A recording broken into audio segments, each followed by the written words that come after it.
Hi, I'm Eric, and I'm a social studies educator, historian, and host of this, the Everything is a Primary Source podcast. I'm also an avid collector of popular culture artifacts. I love what I find at thrift store outlets, garage sale leftovers, and what I spot just making my way around the built world. I enjoy sorting through boxes of free books and magazines, not to mention online collections like Internet Archive, and of course the Library of Congress. But you don't need to spend your time digging through bins or following online rabbit holes to get a look into the past. The movies and TV we watch, the books we read, and the games we play are all documents of the past. So is fashion, food, music, toys, even the roads we travel on and the places we live and work in. Everything is a primary source.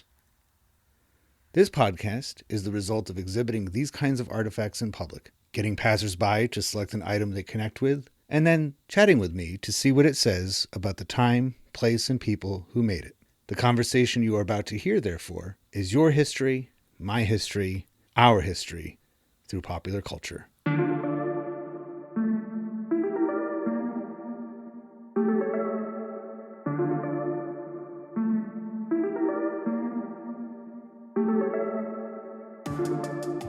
I am so happy to have Molly here to talk briefly about the sound of music. That's right. And you're here for Long Story Short, and you said you've been on the stage before for Long Story Short. That's right. And I'm going to host in June, so Excellent. I'm super excited. That sounds fantastic. Yeah. And I mean, the whole process is just so much fun.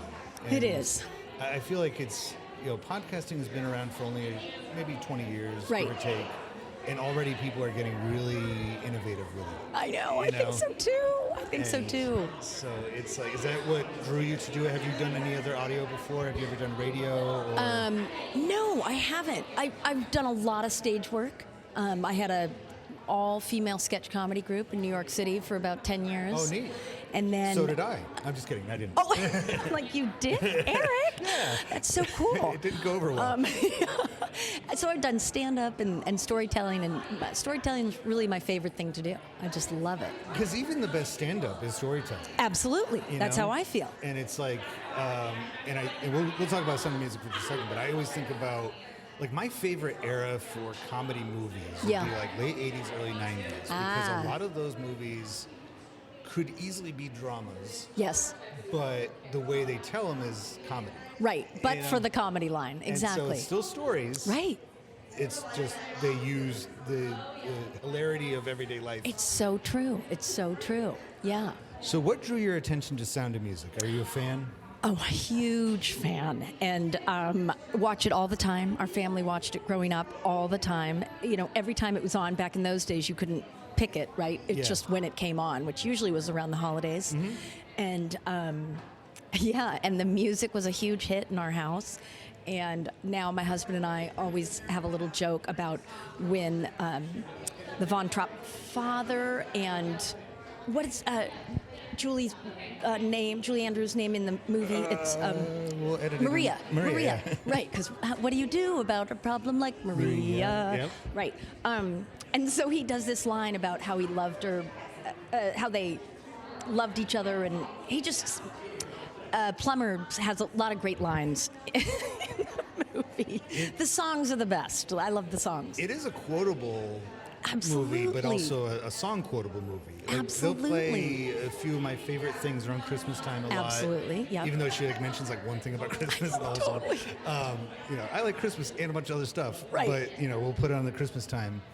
I might actually switch up what we talk about, because I think that we have a bit more to say. We're going to talk about location. So just side note, have you ever been to Stowe, Vermont, where the Von Trapp family moved to when they came to America? Yes. But the question, we were going to talk about locations. Okay, so Austria, World War II era. I think this is a little bit better one. What material is it made from? Oh. So there is history. It is a real family. Yes, it is. What do you think the reason behind that was? Why do you think that Rodgers and Hammerstein said, we're going to make a musical movie about a musical family? Right. So obviously, the number of kids, the talent, etc. I think, and I was talking about this actually just the other day because I also substitute teach. Oh, yeah. And the kids in the 4th grade class are learning about World War II era activities, things that went on. And one of the things they mentioned was, you remember that part, Miss Molly? You remember that part when they're on stage and they all escape out the back? Yeah. I think they're sort of... their resistance to the Nazi Party and their resistance to the whole movement and the way, I mean, obviously it's a movie. Not everything can be absolutely true, but we love the idea that not only did they present one face to the Nazis and, yeah, sure, we'll go along with it, but then they turned it all on their heels in such a creative way. And I think we, as Americans particularly, love that idea that we can take a really intense moment and turn it on its head creatively. Like, I think we think that's really something of ours as well. Yeah. So we relate to that. And especially in the time period in which this was made. So it's the 50s. It's not long after the war. Right. And, if you look up movies that are about World War II, I mean, you can go on for pages upon pages upon pages. Right. So this would be one of those. But it's like the closer you are to the actual event, the more the audience is very aware of the situation. True. But also ongoing in that same era was the new menace in Europe, and that would be the Soviet Union. Right. And I think a lot of Americans like that idea of us still being that beacon, that I think so haven too. for people trying to escape the tyranny of any kind of authoritarian power. I think so too. And especially if they can sing. I was going to say, and then put it to music, and heck, you've got a hit. Bring them on in, I remember the first time I went to Stowe, and actually I proposed to my wife in Stowe. Oh, congratulations back not then. at the Von Trapp facility, their estate or whatever. But I remember seeing that one time, and I was like, that's the same Von Trapp? It's like... Right. And now they have a brewery there. Oh, no way. Which is fantastic. Oh, it's all Austrian. That is clever. I always say Austrian like Arnold Schwarzenegger. Austrian is good beer. It's the but best again, kind. creativity around what could have been a very sad story. You could have... And this became Julie Andrews, one of her... I know. Her and Mary Poppins, and Right. those are like the two that people are always referencing her with. That's right. That's stuff. right. So, and the last thing I think we'll say is, obviously, the other material that they made this from, is the actors and the actresses. Right. It's almost like a story made for them. Who was cast? Was it a stage show before it became a movie? I don't think it was before, but definitely afterwards. Yeah. I mean, it's definitely been a stage show. That always begs a question about, when media is made based, it's Which came first? Which is when it starts, like, where do you go next after that? Yeah. And in this time period, the golden age of movies was starting to fade a little bit. Yeah. The 50s weren't exactly. That's true. TV was the big competition. That's true. And it's actually pretty amazing that there's still sheet music. Right. Because that seemed to be another kind of fading Absolutely. lost art of, Absolutely. hey, Sheet music is a whole nother category of Right. historical artifacts we could go down. I recently went to a show an art show where I grew up in Rancho Palos Verdes in California. Oh, yeah. And there was sheet music made when they were building the neighborhood of Rancho Palos Verdes. There was sheet music about come to Rancho Palos Verdes. Oh, awesome. Sheet music. Yeah. I know.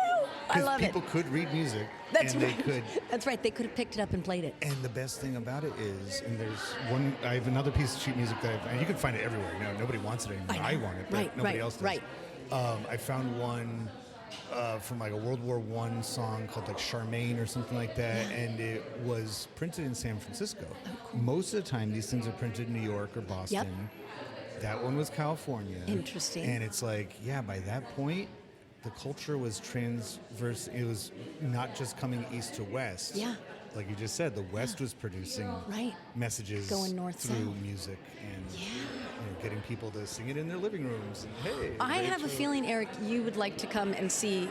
I'm a collector too, and I have a feeling I think that's what appealed we to could you. probably. Yeah. I think the show's about to start. I'm so we're, excited. We're going to check that out. But Great. thank you so much. And Thank you, I Eric. really What a hope fun this isn't project. the last time that we talk. I know. I feel the same way. Awesome. Thanks.